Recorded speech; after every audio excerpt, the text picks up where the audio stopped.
So, welcome to the Mix 6 as part of the Mix, the UK's leading digital support service for young people.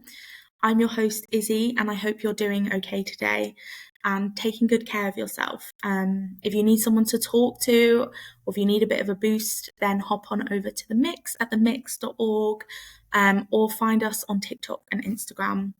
From money to sex and relationships to mental health, we've covered it all. At the Mix, if it's important to you, then it's important to us. The Mix 6 covers all of this and more in each episode with 6 questions, 30 minutes, and 1 guest, which this week is the brilliant Lady Phyll, the co-founder of UK Black Pride. Lady Phyll has dedicated her life to advancing the rights and visibility of Black and POC queer communities. Known for advocacy and powerful leadership, she continues to inspire change both within and beyond the queer movement. So, Lady Phyll, how are you doing today? It's so great to have you here. I'm great, Izzy. Thank you so much for inviting me. This is wonderful to be on this platform because I know the great reach that you have when it comes to young people. Oh, yeah, of course. Thank you for being here.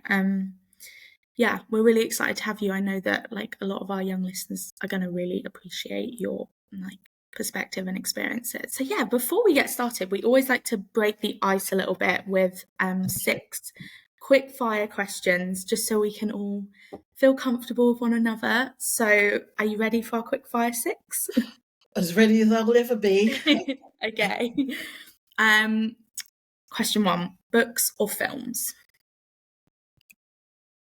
Or books. Books. Nice. Countryside or beach? Oh, beach. What is your favourite city you've ever visited? Cape Town, South Africa. Amazing. Sunrise or sunset? Oh, sunset. Love it. Me too.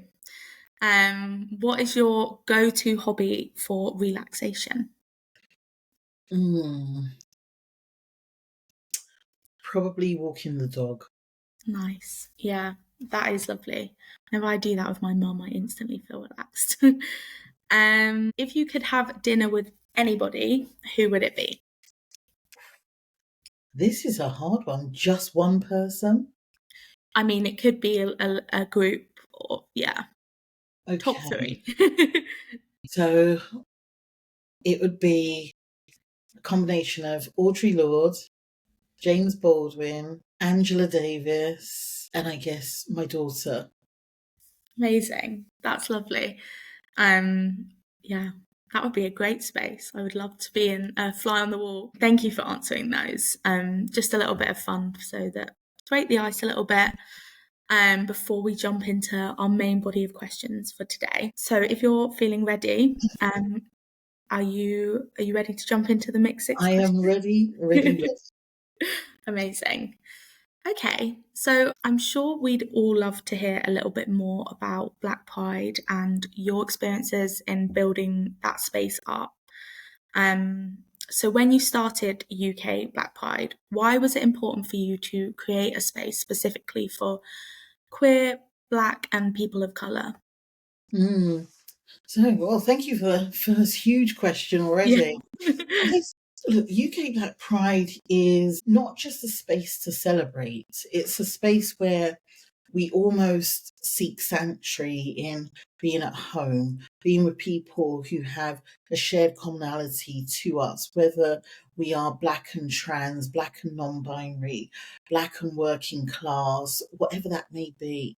But in setting UK Black Pride, it started off as BLUK, BLUK, Black Lesbians in the UK. And I was running this organisation with 2 other people, and we took it to Southend-on-Sea. And people normally say, why on earth Southend-on-Sea? Because many of the people that I work with, that I come across, that I connect with, they may be asylum seekers or, refugees and haven't actually seen anywhere outside the place that they've, they kind of feel trapped in a certain place in London. So we went there and it just felt so liberating. We were playing volleyball, dominoes, we were dancing, some were twerking, whining, eating jerk chicken. It was just great. So as I was walking back to the coach with my other two partners, I said, this feels like the start of a Black Pride, like what you see in New York, Chicago, Washington, all of their Black Prides that have been, instrumental in Atlanta in bringing Black and POC, which is people of colour, together who have the queer experience. So for me, UK Black Pride really has fostered great links with communities that feel isolated. We always speak about London, and there are young Black and POC queer people in Durham, in Bristol, in Wales, in Northern Ireland, in Scotland. So we tried to think of how could we bring this together where we celebrate ourselves, but we also understand the challenges of homophobia, biphobia, transphobia, even Islamophobia, those who are of faith and not of faith. And we wanted to make this space intersectional and also intergenerational. Yeah. And we've since gone on to, create lots of different other spaces which speak to our wider event. But I would say, Izzy, that setting up UK Black Pride has probably been, outside of motherhood, one of the hardest things that I've ever had to do. I was much younger then, although I'm 50 now. It felt like everyone was just resisting the fact that a body called Black Pride wanted to occupy space, Yeah. wanted to be seen and wanted to be heard, and we didn't get the sponsorship, corporates, brands, nobody would touch us. They would call me a separatist. I would get, and just a quick trigger warning, because I'm just going to mention something. I would receive death threats on a regular basis. I was told to go back to where I came from. And of course, I was born in the UK, but people's mindsets, when they're challenged with their own power and privilege, they start to feel nervous and apprehensive about something that's being created. Started off with 200 people, and now it spans to 25,000 people, and it's still a free event. That's amazing. I mean, like in an era of like corporate pride and, where like pride has sort of the place that pride's gone to have a free event that is like encouraging community like that is so special. Yeah, I feel like a lot of prides have just really lost that authenticity. So, to hear that like there are still spaces that are authentic and like showing up for communities within the queer community is incredible. But it sounds like you've had quite a journey with that. Yeah, but people have made UK Black Pride strong. I like to see myself as a vessel that makes it happen. But if it wasn't for the people and also our allies, or accomplices or social disruptors who have helped bolster and really amplify what we do, that's why it works. Yeah. I mean, having the people at the center of things, like, it's really lovely to hear you say that. I think, as I just said, like I do feel like pride's lost its way a bit, and it isn't necessarily always about the people at the center anymore. I can also imagine, and look, do stop me because I can talk for England, and I'm just absolutely loving that conversation with you, and ask me anything, even if your questions need to change. I think that when we talk about prides, the essence of community has really felt like it's lost. A lot of young people that come to UK Black Pride, young Black and POC queer people that come to UK Black Pride, they're like, oh my gosh, this space feels so safe. It feels like it's ours. They claim it and we feel happy and safe in it.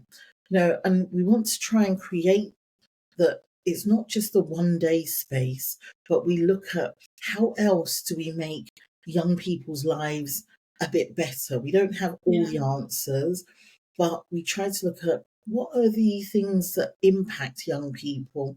Is Mhm. it housing? Is it education? Is it social mobility? Is it a number of different things? That's why in the space at UK Black Pride, we have exhibitors, we have people that can help you with your, careers day, or people that Yeah, might be able to help you get onto the labour market ladder.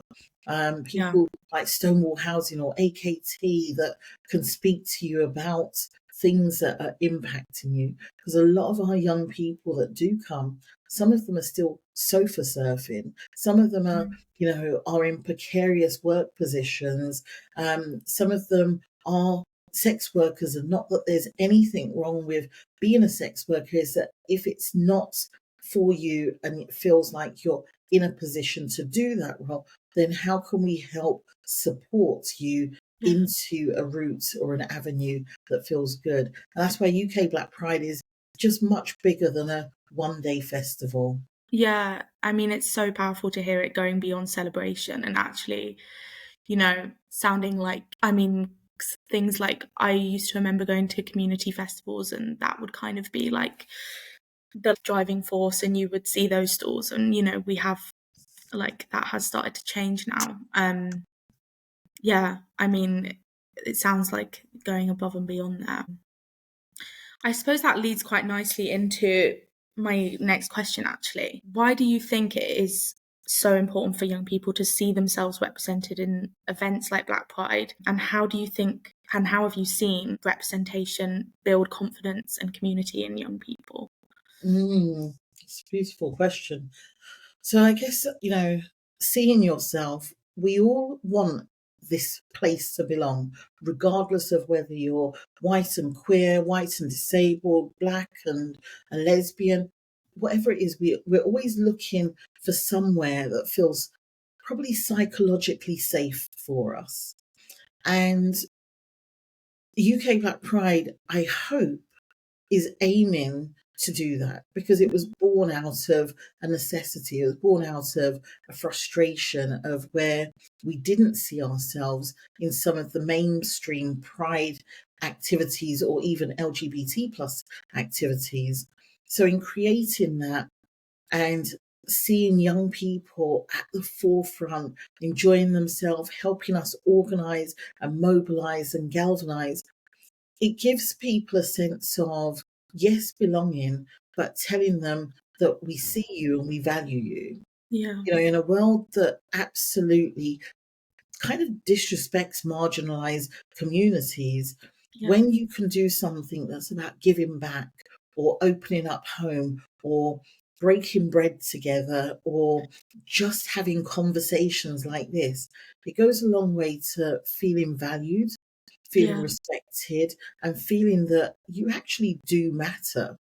yeah. And, UK Black Pride, I hope, has done that, because I've seen over the years, and we're in our 20th year this year, I've seen over the years that the young people who have come to volunteer and who have been part of my direct team have really helped teach me and educate me about, this is how we shape the movement. Hmm. This is how we have a pride that is not just about surviving, but is about thriving. Yeah. And this is what intersectional prides really mean. Everything from environmental impacts we're learning Hmm. about from young people, because we're leaving all of this to the next generation. And, I've always used this quote around, if I translate it to English, it says, you do not inherit this land from your Hmm. parents or your carers. You borrow it from the next generation. Yeah. So if we're borrowing something from the next generation, we really, really have to cultivate the land, make sure that young people feel that we can pass the baton on to them and we've not left them to fend for themselves. Yeah. And I suppose with how the world feels at the moment, like you just said, and it's obviously what we're all about at the mix, is like, so often young people, particularly marginalized young people, are left out of the building of things and the building of society and and like making those decisions for themselves. So yeah, it's really lovely to hear you touch on, you know, giving them that like responsibility and position, is yeah, growing that confidence and like growing the space as well, because yeah, I mean that quote is beautiful as well. Yeah. It's, something you said about what you do at the Mix is about voice and agency. When we don't have voice and agency, we just don't feel inspired or Yeah, motivated to do anything. And that can often, I guess, lead us into like this soul destroying dark place that yeah, makes us feel even more isolated or lonely. We don't speak to anyone about, how gender conforming ways impact how we're living, parents or carers or in particular spaces, or how the racism for somebody who's queer and Black is yeah, just detrimental for their own well-being. So voice and agency is important, and that's why I absolutely jumped at the opportunity to be on your podcast, because this is what it's about. yeah, Let's talk, let's have the conversation, but let's also remember that, our young people are the ones that teach us what they need now. You yeah, know, and sorry to digress, but it reminds me of like the Brexit vote. We had people that voted that may not be on this earth when Brexit comes into force. yeah, They didn't ask young people what it meant for them. They yeah, didn't sound out what it's going to feel like for them. They didn't say, how do we build an economy or a world that makes you feel safe in the UK if we vote yay or nay for Brexit? And what it's shown us now is that young people's voices were left out of that. yeah, You've got people who are 60, 70, 80 leading countries and worlds and forgetting that they're not going to be here forever. yeah, yeah. I mean, Brexit is something that like we hear come up a lot, and just how that has changed the future, and how yeah, young people feel totally voiceless in that decision. But yeah, no, that's like an incredible example. I feel like this leads on nicely as well, actually. What is flowing nicely. What is one piece of advice that you would give to those young people who want to make a difference within their communities, especially if they don't feel like they have much power or much resource?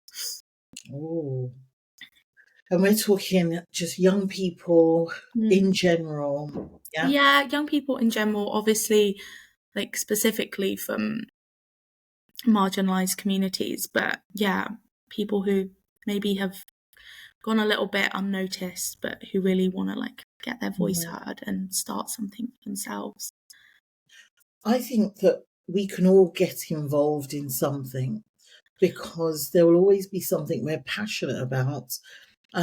One, do your homework and research.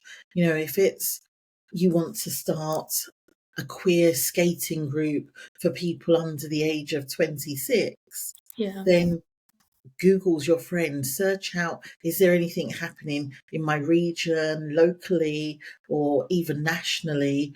And if there is, maybe join up with them, volunteer for them, get some experience in knowing, this is how they organize.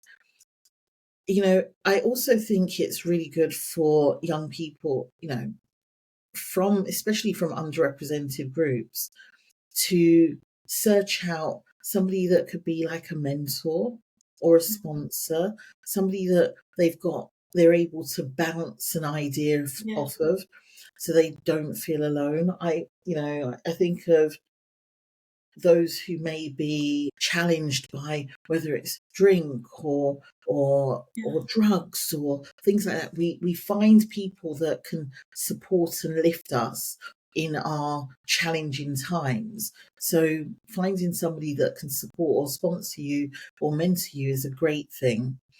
I would say there are lots of grants out there, and even if you're unable to read or write, or you're dyslexic or have dyspraxia, speak to somebody at the mix. We might be able to signpost you, or Yeah. ask somebody to email for you and send an email to UK Black Pride because you're interested in volunteering. Of course, people will judge, but at the mix, at UK Black Pride, there's no judgment. Yeah. We all come to this as equals, and we're all here for, I guess, the benefit of really turning up the volume on society and letting them know we're here. And then I'd say, lastly, I wish when I was younger I had so many of these types of platforms that are available. I'd say, you are absolutely not alone. There are so many different places. If you feel isolated, depressed, or suffering with anxiety, from a Black and POC perspective, there's Black Mental Mind Health Matters, there's Beetle, there's so many great organizations that, they might not be able to do everything, but it goes a long way from just being able to name what that pain actually feels like. Yeah, that's really beautiful advice there. And it's nice to hear you touch on like reaching out to your community and those organizations that are there, because I think we forget about that sometimes. And I think that's because, I think there's a bit of a disconnect sometimes. But, by getting back to those organizations and those people, mentors is like, that's such a lovely idea, and probably something that I wouldn't think of myself, but actually would be so helpful when you're sort of growing your confidence as a young person, and you want to learn, and it would just like open your world up really to all of the pathways that you want to go down. I think there's something, Izzy, about, just understanding where you're at right now, even if it is difficult times. And maybe, if you are able to write it down, write it down on post-it notes, that these are the things that are really bothering you. One of the things I learned in therapy, and I know I'm not here to advocate of saying I'm a therapist or psychotherapist, is that they gave me advice to write down what was difficult, what was challenging me, and to also then look back at it and think, what are the things that are positive that I can do around helping eliminate or eradicate some of that pain? And that's much more about how I see self-care. Self-care is great when you can walk the dog or read a book or sit and listen to music, but there's also got to be some like action behind that self-care that allows you to really say, I'm caring for myself in an intentional and really meaningful way. Yeah, and long term as well, and Absolutely. like making a bit of a brighter future for yourself, and rather than just those short term self care things that are Yeah. so often what our brain, I think, jumps to. But actually, making some of those longer term changes. Thank you. And have you ever faced moments where challenges have just felt too overwhelming? I mean, you've just touched on it, but is there any other ways that you keep going and stay motivated when things feel really tough? Yes. So there's lots of times, and I'm not just talking now, my journey from being young and always organising. I come from a trade union background, so there was always so much to do, so many rights that we were fighting for, and I've always been involved in social justice. And anyone that knows the social justice movement doesn't happen overnight. It Yeah. requires a lot more care and attention, and often we're volunteers and we don't have the capacity and the resource to do everything. So burnout becomes a very real thing. So I once became so overwhelmed that I literally couldn't leave the house. I just felt quite stiff within my whole body that it felt like it went on strike, you Yeah. know. And I say to myself now, whenever I feel like that, you've got to remember that there are people around you. Yeah. So I guess for me, in making sure that I'm not ever back at that place again, is knowing that no man, no woman, no person is an island by themselves. Yeah. No movement is born out of just one person. There are people to speak to, you Mm-hmm. know. And I've learned to spell the word no. You know, as easy as it may seem for people, I used to say yes to everything Yeah. because you wanted to be in all of those spaces and places. But saying no is just as powerful as making sure that, you know, anxiety levels are not raised to the roof. So, Mm-hmm. yeah. Getting past it though, I can't stress enough about speaking to people. You know, Yeah. we live in a world where social media feels indicative of the real world, and it's Mm-hmm. not. So putting the phone down for a moment and connecting with someone on a one-on-one basis or in a group setting just feels quite liberating, Yeah. and feels quite warming, because you'll find that others may be, you know, going through similar things that you are. And I'm not saying this is about having a kumbaya session and holding hands, but I am saying is that the human brain tells us that when somebody else is going through challenging situations, not that you automatically feel better about yourself, but you want to do better because somebody Mm-hmm. else is worse off than you, Yeah. and you know, you might want to hold them. But at the same time, Izzy, I think that we can also think differently about how we take ourselves out of some toxic situations. If somebody is constantly saying, oh gosh, I'm so peed off, I'm so peed off, Mm-hmm. and it's impacting the way your moods Yeah. are at work or at college, at school, at university, or just in society, you might have to just say, I'm not going to speak to Sandra or Brian or Bobby today because it's just not going to be good for me. Yeah. Yeah. We always want to encourage people, young people here at the mix, to, you know, take a break and yeah, walk away as well, because, you know, at the end of the day, it's your emotional energy, and it can be, you know, you've touched on it there, it can be so draining and detrimental. And when you're constantly feeling like, you know, you're kind of shouting into the void a bit, Yeah, um, it can have a real impact on your mental health. And in a similar way as well, um, yeah, as it, like where you've said to say no, um, you know, I feel like you can do so much more, and you can, like, you have so much more time and space for things. yeah, So as well as like protecting your own mental health, you're, you know, like reserving that really precious energy. yeah. Um, And it's not bad to do that. yeah. It really isn't. You know, the world is on fire right now, and I can think of the many protests that we need to go on, from Mhm. Palestine to Sudan to Congo to Haiti. So much is going on. Mhm. And you know, elections in other countries, the ways in how trans people are still discriminated and disrespected time and time again by the media. It feels frightening, you know, Yeah. the lack of attention to Black Lives Matter. It all feels sometimes like your intersectional body is not valued. Mhm. Um, so sometimes we do need to take time out Yeah. and say, not today, Yeah. not today.